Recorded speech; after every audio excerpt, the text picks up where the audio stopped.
ಎಲ್ರಿಗೂ ಸವಿ ಕಿಚನ್ ಕನ್ನಡಗೆ ಸ್ವಾಗತ. ಇವತ್ತಿನ ವಿಡಿಯೋದಲ್ಲಿ ಒಂದು ಟ್ರೆಡಿಷ್ನಲ್ ಹಳೆ ಕಾಲದ ಸ್ವೀಟ್ನ ಟ್ರೈ ಮಾಡ್ತಾ ಇದ್ದೀನಿ. ಫಾರ್ ದ ಫಸ್ಟ್ ಟೈಮ್ ನಾನು ಮಾಡ್ತಾ ಇರೋದು. ಮೊದಲಿಗೆ ಇಲ್ಲಿ 1 ಕಪ್ ಆಗೋಷ್ಟು ಹೆಸರು ಬೇಳೆನ ತೊಗೊಂಡಿದ್ದೀನಿ. ಸ್ಟವ್ ಹಚ್ಚಿ ಕಂಪ್ಲೀಟ್ ಲೋ ಫ್ಲೇಮಲ್ಲೇ ಹುರ್ಕೋಬೇಕು. 2 ರಿಂದ 3 ನಿಮಿಷ ಹುರ್ಕೊಂಡ್ರೆ ಲೈಟಾಗಿ ಅರೋಮಾ ಸ್ಪ್ರೆಡ್ ಆಗುತ್ತೆ, ಹಾಗೆ ಬಣ್ಣ ಚೇಂಜ್ ಆಗೋದಕ್ಕೆ ಶುರು ಆಗುತ್ತೆ. ಈಗ ಸ್ಟವ್ನ ಆಫ್ ಮಾಡಿಕೊಂಡು ಇದನ್ನು ಒಂದು ಸಲ ತೊಳ್ಕೊಳ್ಳೋಣ. ಅನಂತರ ಕುಕ್ಕರ್ ಇಟ್ಟು ಕುಕ್ಕರ್ಗೆ ಈ 1 ಕಪ್ ಹೆಸರುಬೇಳೆನ ಹಾಕ್ತಾ ಇದ್ದೀನಿ. ಅದೇ ಕಪ್ಪಲ್ಲಿ 1.5 ಕಪ್ ಆಗುವಷ್ಟು ನೀರನ್ನ ಹಾಕ್ಕೊಂಡಿದ್ದೀನಿ. ಈಗ ಕುಕ್ಕರ್ನ ಕ್ಲೋಸ್ ಮಾಡಿ 3-4 ವಿಸಿಲ್ ಬರೆಸ್ಕೊಳ್ಳೋಣ. ನಮಗೆ ಕಂಪ್ಲೀಟಾಗಿ ಸಾಫ್ಟಾಗಿ ಆಗಬೇಕು. ನೋಡಿ, ಈ ರೀತಿ ಜಾರ್ಗೆ ಹಾಕ್ಕೊಂಡು ಸ್ಮೂತ್ ಪೇಸ್ಟಾಗಿ ರುಬ್ಕೊಂಡಿದ್ದೀನಿ. ನೀರು ಪರ್ಫೆಕ್ಟಾಗಿ ಸರಿ ಹೋಗಿತ್ತು. ನೀರೆಲ್ಲ ಸೇರ್ಸಕ್ಕೆ ಹೋಗಬೇಡಿ ಎಕ್ಸ್ಟ್ರಾ. ರುಬ್ಕೊಂಡಿರೋಂಥ ಹೆಸರು ಬೇಳೆನ ಒಂದು ಪ್ಯಾನ್ಗೆ ಹಾಕಿ ಅದೇ ಕಪ್ಪಲ್ಲಿ 1 ಕಪ್ ಆಗೋಷ್ಟು ಅಕ್ಕಿ ಹಿಟ್ಟು, 1 ಚಿಟಿಕೆ ಉಪ್ಪು ಹಾಕ್ಕೊಳ್ಳೋಣ. ಯಾವುದೇ ಸ್ವೀಟ್ ಆಗಲಿ ಉಪ್ಪು ಹಾಕೋದ್ರಿಂದ ಟೇಸ್ಟ್ ಬ್ಯಾಲೆನ್ಸ್ ಆಗಿ ತುಂಬ ಚೆನ್ನಾಗಿ ಬರುತ್ತೆ. ಸ್ಟವ್ ಹಚ್ಚಿ ಕಂಪ್ಲೀಟ್ ಲೋ ಫ್ಲೇಮ್ ಇಟ್ಕೊಳ್ಳಿ. ಈಗ ನಿಧಾನಕ್ಕೆ ಮಿಕ್ಸ್ ಮಾಡ್ತಾ ಬರೋಣ. ಹಾಕಿರೋ ಅಂಥ ಅಕ್ಕಿ ಹಿಟ್ಟು ಹೆಸರುಬೇಳೆ ಜೊತೆ ಚೆನ್ನಾಗಿ ಹೊಂದ್ಕೋಬೇಕು. ಒಂದು ಸಣ್ಣ ರಿಕ್ವೆಸ್ಟ್, ಯಾರೆಲ್ಲ ಸಬ್ಸ್ಕ್ರೈಬ್ ಆಗಿಲ್ಲ ಇನ್ನು ಪ್ಲೀಸ್ ಸಬ್ಸ್ಕ್ರೈಬ್ ಮಾಡಿ. ಹಾಗೆ ನನ್ನ ಚಾನಲ್ನಲ್ಲಿ ಹಲವಾರು ರೀತಿಯ quick and tasty recipes upload ಮಾಡಿದ್ದೀನಿ. ಇನ್ಸ್ಟೆಂಟಾಗಿ ಮಾಡುವಂಥ dosa, lunch box recipes, idli ಎಲ್ಲವೂ ಇದೆ. ಹಾಗೆ ನಾನ್ ವೆಜ್ ರೆಸಿಪೀಸು ಇದೆ.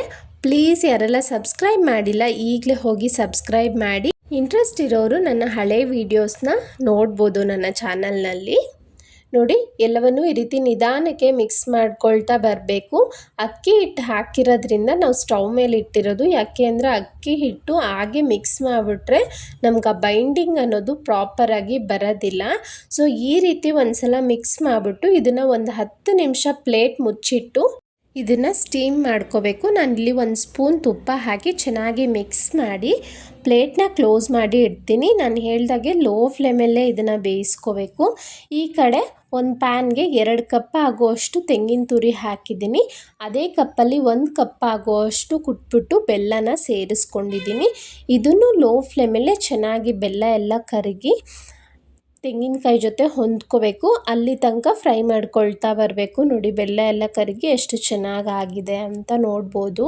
ತುಂಬಾ ಸ್ವೀಟ್ ಅನ್ನಿಸ್ತು. ನೀವು 1/4 ಕಪ್ ಬೆಲ್ಲ ಹಾಕ್ಕೊಂಡ್ರೂ ಸಾಕಾಗುತ್ತೆ. ನೋಡಿ, ಈ ಕಡೆ 10 ನಿಮಿಷ ಸ್ಟೀಮ್ ಆದಮೇಲೆ ತೆಗೆದು ತೋರಿಸ್ತಾ ಇದ್ದೀನಿ. ಇದನ್ನು ಬಿಸಿ ಇರುತ್ತೆ, ಹಾಗೆ ಕೈಯಿಂದ ಮಿಕ್ಸ್ ಮಾಡೋದಕ್ಕೆ ಆಗೋದಿಲ್ಲ. ಒಂದ್ಸಲ ಈ ರೀತಿ ಮಿಕ್ಸ್ ಮಾಡ್ಕೊಳ್ಳೋಣ. ಇದು ಕಂಪ್ಲೀಟಾಗಿ ಒಂದು ಸ್ವಲ್ಪ ತಣ್ಣಗಾಗೋದಕ್ಕೆ ಬಿಡಬೇಕು. ತಣ್ಣಗಾದಮೇಲೆ ನಾನಿಲ್ಲಿ ಕೈಯಿಂದ ಈ ರೀತಿ ಉಂಡೆ ಕಟ್ಕೊಳ್ತಾ ಇದ್ದೀನಿ. ನೋಡಿ, ಸ್ವಲ್ಪ ಬೆಚ್ಚಗಿರುತ್ತಲ್ಲ ಆಗ ಈ ರೀತಿ ಉಂಡೆ ಮಾಡಿಕೊಂಡು ಈಗ ಆ ಸ್ಟಫಿಂಗ್ನ ಫಿಲ್ ಮಾಡಬೇಕು. ನಮಗೆ ಯಾವ ಶೇಪ್ ಬೇಕೋ ಆ ಶೇಪಲ್ಲಿ ಫಿಲ್ ಮಾಡ್ಕೋಬೋದು. ನಾನಿಲ್ಲಿ ನೋಡಿ ಈ ರೀತಿ ಮಾಡ್ತಾ ಇದ್ದೀನಿ. ನಮಗೆ ಹಿಟ್ಟು ಪ್ರಾಪರಾಗಿ ಬಂದಿಲ್ಲ ಅಂದರೆ 1-2 ಸ್ಪೂನ್ ರವೆ ರೋಸ್ಟ್ ಮಾಡಿ ಹಾಕೋಬೋದು, ಅಥವಾ ಮೈದಾ ಹಿಟ್ಟು ಬೇಕಾದರೂ ಹಾಕೋಬೋದು. ನಾನು ಈ ಶೇಪಲ್ಲಿ ಎಲ್ಲವನ್ನು ಮಾಡಿಟ್ಕೊಂಡು ಈ ಕಡೆ ಎಣ್ಣೆನ ಕಾಯೋದಕ್ಕೆ ಹಾಕಿದ್ದೀನಿ. ನನಗೆ ಈ ಸ್ವೀಟ್ ಎಲ್ಲ ಪರ್ಫೆಕ್ಟಾಗಿ ಬಂತು, ಆದರೆ ಆ ಕ್ರ್ಯಾಕ್ಸ್ ಯಾಕೆ ಬಂತು ಅಂತ ಅರ್ಥನೇ ಆಗಲಿಲ್ಲ. ನಾನು ಫಸ್ಟ್ ಟೈಮ್ ಟ್ರೈ ಮಾಡಿದ್ದು, ಬಟ್ ಟೇಸ್ಟ್ ಎಲ್ಲ ತುಂಬಾ ಚೆನ್ನಾಗಿತ್ತು. ಹಾಗೆ ನಾನು ಮೊದಲೇ ಹೇಳ್ದಾಗೆ ಸ್ವೀಟ್ ಸ್ವಲ್ಪ ಜಾಸ್ತಿನೇ ಅನ್ನಿಸ್ತು ನನಗೆ. ನೀವು 3/4 ಕಪ್ ಆಗೋಷ್ಟು ಬೆಲ್ಲ ಹಾಕ್ಕೊಳ್ಳಿ. ಯಾಕೆ ಅಂದರೆ ನೆಕ್ಸ್ಟು ಇದಕ್ಕೆ ಸಕ್ಕರೆ ಪಾಕದಲ್ಲಿ ಹಾಕ್ತೀವಿ. ತುಂಬ ಸ್ವೀಟ್ ಆಗಿಬಿಟ್ರೆ ತಿನ್ನೋದಕ್ಕಾಗೋದಿಲ್ಲ ಅಲ್ಲ, ಅದಕ್ಕೆ ನೋಡಿ ಒಂದೊಂದನ್ನೇ ಈ ರೀತಿ ಫ್ರೈ ಮಾಡಿ ಗೋಲ್ಡನ್ ಬ್ರೌನ್ ಆಗೋ ತನಕ ಪಕ್ಕಕ್ಕೆ ಎತ್ತಿಟ್ಕೊಳ್ಳಿ. ಇಲ್ಲಿ ಒಂದು ಪ್ಯಾನ್ ಇಟ್ಟು 1/2 ಕಪ್ ಸಕ್ಕರೆಗೆ 3/4 ಕಪ್ ಆಗೋಷ್ಟು ನೀರು, ಒಂದು ಸ್ವಲ್ಪ ತೆಂಗಿನ ತುರಿ ಹಾಕ್ಬಿಟ್ಟು ನೋಡಿ, ಸಕ್ಕರೆ ಎಲ್ಲ ಕರಗಿದ್ರೆ ಸಾಕು, ಪಾಕ ಎಲ್ಲ ಬರೋದೆಲ್ಲ ಏನು ಬೇಡ. ಸ್ಟವ್ನ ಆಫ್ ಮಾಡಿ ಈ ಫ್ರೈ ಮಾಡಿ ಇಟ್ಕೊಂಡಿರೋ ಅಂಥ ಸ್ವೀಟ್ನ ಹಾಕಿ 1 ನಿಮಿಷ ಬಿಟ್ಟರೆ ಸಾಕು, ಚೆನ್ನಾಗಿ ಸಕ್ಕರೆ ಪಾಕನ ಹೀರ್ಕೊಳ್ಳುತ್ತೆ. ಈ ಸ್ವೀಟ್ ಮಾಡೋದು ಸ್ವಲ್ಪ ಲಾಂಗ್ ಪ್ರೊಸೀಜರ್. ನಾನು ಹಾಫ್ ಡೇ ಸ್ಪೆಂಡ್ ಮಾಡಿದೆ. ಆ ಕ್ರ್ಯಾಕ್ಸ್ ಒಂದು ಯಾಕೆ ಬಂತು ಅಂತ ನಂಗೆ ಗೊತ್ತಾಗಲಿಲ್ಲ. ನಿಮಗೇನಾದರೂ ಗೊತ್ತಿದ್ದರೆ ಕಮೆಂಟ್ನಲ್ಲಿ ತಿಳಿಸಿ.